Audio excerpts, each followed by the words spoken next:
बिस्मिल्लाहिर्रहमानिर्रहीम। अस्सलामुअलैकुम। मैं हूं हमजा अशरफ और मैं हूं सफिया खान। शामिल करते हैं हेडलाइंस। सऊदी हुकूमत ने हज के इंतजामात को हतमी शक्ल दे दी।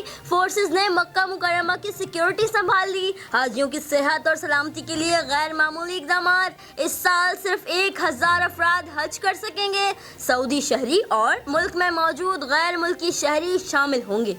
इमरान खान और पाकिस्तान अब साथ नहीं चल सकते। शहबाज शरीफ कहते हैं तहरीक इंसाफ ने पहले धरना दिया और फिर हुकूमत में आकर मुल्क तबाह किया।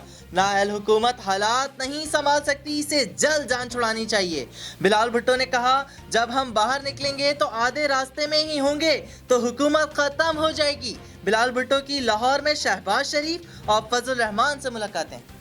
वजीर आजम की आवाम से ऑनलाइन कुर्बानी को तरजीह देने की अपील। काबीना इजलास में कहा, ईद उल अज़हा और मुहर्रम में एहतियात ना की तो सूरत हाल खराब होने का अंदेशा है।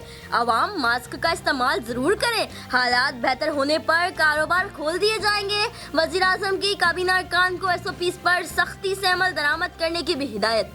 बगल में छुरी मुंह में राम राम। अपोजिशन की मुलाकातों पर शिबली फराज का तबसरा। सिंध हुकूमत ने बारिशों से पैदा सूरत हाल से निमटने में नाअहली का सबूत दिया। विफाक कराची की आवाम को सिंध हुकूमत के रहमो करम पर नहीं छोड़ेगा।